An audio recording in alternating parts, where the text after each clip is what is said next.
सोलापुरात आपल्या विविध मागण्यांसाठी वडार समाजानं आंदोलन करत हाक दिली असून बांधवांनो एकत्र या आणि आपल्या समाजासाठी लढूया असा नारा या आंदोलनाच्या दरम्यान देण्यात आलाय। राज्यातील वडार समाजाच्या मागण्यांकडे शासनाचं लक्ष वेधण्यासाठी सोलापुरात वडार जन आंदोलनाच्या चिंतन शिबिराच्या माध्यमातून राजकीय जोडे बाजूला सोडून एकत्र येण्याची हाक देण्यात आली।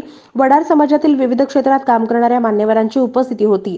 सोलापुरात मंगळवारी 30 जानेवारी रोजी डॉक्टर निर्मल कुमार फडकुले सभागृहात समाजातील सामाजिक कार्यकर्त्या तथा निमंत्रक संगीता पवार यांच्या नेतृत्वाखाली वडार जन आंदोलनाची महत्त्वाची बैठक संपन्न झाली। सुशील बंदपट्टे यांनी पुढाकार घेऊन ही बैठक आयोजित केली होती। यावेळी मोठ्या संख्येने समाजातील मान्यवर उपस्थित होते। वडार जातीचा समावेश एसटी किंवा एससी मध्ये करावा, जातीच्या दाखल्यासाठी 1961 च्या पुराव्याची अट शिथिल करणं, देशभर वडार समाज ही जात एकाच प्रवर्गात व्हावी, वडार जातीसाठी स्वतंत्र राजकीय आरक्षण द्यावं, जातनिहाय जनगणना व्हावी, वडार जातीच्या सर्वांगीण विकासासाठी भरीव तरतूद करावी आणि त्याची अंमलबजावणी करावी या समाजाच्या प्रमुख मागण्या आहेत। संगीता पवार उपस्थितांना मार्गदर्शन करताना म्हणाल्या, संपूर्ण महाराष्ट्रात फिरताना लक्षात आलं की राजकीय, सामाजिक, शैक्षणिक, आर्थिक या क्षेत्रात समाज असलेला आहे। समाजाच्या प्रगतीच्या दृष्टीने कोणतीही शासनाकडून ठोस योजना आजपर्यंत राबवली गेली नाही। त्यामुळे वडार समाजाला न्याय मिळवून देण्यासाठी, मागण्या पदरात पाडून घेण्यासाठी, समाजाला एकत्र करण्यासाठी वडार जन आंदोलनाचं काम करीत आहे। मी संगीता रामण्णा पवार, वडार कन्या। संपूर्ण महाराष्ट्रभर फिरत असताना असं लक्षात आलेलं आहे की राजकीय, सामाजिक, शैक्षणिक, आर्थिक दृष्टिकोनातून वडार समाज हा अत्यंत मागासलेला आहे आणि या समाजाला मुख्य प्रवाहामध्ये आणण्यासाठी इथल्या कुठल्या तरी योजनांचा आधार हा समाजाला असलाच पाहिजे। शासनाने कुठल्या ना कुठल्या योजनेच्या माध्यमातून या समाजाला आर्थिक, सामाजिक, शैक्षणिक स्तर उंचावण्यासाठी नियोजन करायला पाहिजे, परंतु असं होताना काही दिसत नाही। वेगवेगळ्या योजनांच्या माध्यमातून वेगवेगळ्या समाजाच्या स्तर उंचावण्यासाठी जे योजना आहेत फक्त बोलल्या जातं, केल्या जात नाही।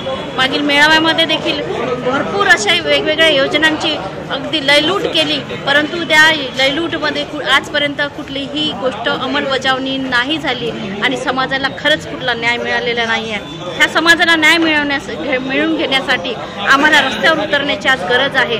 म्हणून वडार समाज हा एकत्रित येण्यासाठी हा आज चिंतन शिबिर नियोजन केलं होतं। सुशील बंदपट्टे उपस्थितांना संबोधित करताना म्हणाले, सोलापूर मधून स्थानिक म्हणून संघटनेच्या तयारीसाठी माझ्याकडे जबाबदारी दिली गेली होती। खरं तर आता जसं आमच्या ताई बोलल्या की वडार समाज मागच्या 75 वर्षांचा जर मी इतिहास काढला तर कुठल्याही शासनाकडून, कुठल्याही पक्षाकडून, जरी मी कुठल्या एका पक्षाशी निगडीत असलो तरी माझं स्पष्ट म्हणणं आहे की कुठेही आमच्या समाजाला न्याय दिलं गेलेलं नाही आणि मागच्या 75 वर्षात कुठेही एक ठोस भरीव योगदान किंवा ठोस भरीव आमच्यासाठी काही प्रोव्हिजन्स, पॉलिसी अशा काही झालेल्या नाही आहेत। त्यामुळे आमची शासनाकडे ही मागणी असणाऱ्या येणाऱ्या काळात की बाबा वडार समाजाचं अस्तित्व, जिथे महाराष्ट्रासारख्या राज्यात 70 ते 80 लाख लोकसंख्या आहे, अशा ठिकाणी देखील वडार समाज केवळ आणि केवळ नॅशनल लिस्टला ओबीसी म्हणून आहे, तर महाराष्ट्रात व्हिजेंटी म्हणून आहे, तर वेगळी कुठलीही तरतूद आमच्यासाठी नाही आहे। मग कला क्षेत्र असेल, क्रीडा क्षेत्र असेल, शिक्षण असेल, केवळ आम्हाला सरकारी नोकरी आणि शिक्षणासाठी थोड्याफार प्रमाणात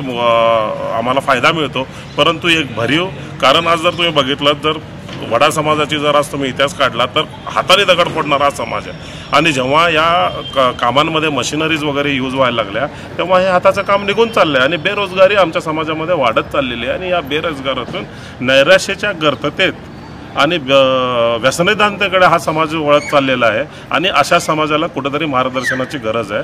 म्हणून या संघटनेने, या समाजाने आपलं स्वतःचा स्वार्थ बाजूला ठेवून स्वतःसाठी काम न करता समाजासाठी काम करायचं आहे, समाजाचं काहीतरी देणं लागतं, यासाठी काम करण्यासाठी आम्ही एकत्र येणार आहोत। एकत्र येऊन 90 लाख लोकसंख्या असताना सुद्धा समाज अजूनही शासकीय लाभापासून वंचित आहे। 2 मोठे समाजाचे मेळावे झाले, समाजासाठी आर्थिक विकास महामंडळाची स्थापना करण्याची घोषणा झाली, पण ती घोषणाच राहिली। समाज हाताने दगड फोडणारा आहे। जेव्हापासून मशीन आल्या तेव्हापासून बेरोजगारी वाढली, युवक व्यसनाधीन झाले। राज्य सरकारने या समाजासाठी किती नोकऱ्या निर्माण केल्या हा प्रश्न आहे।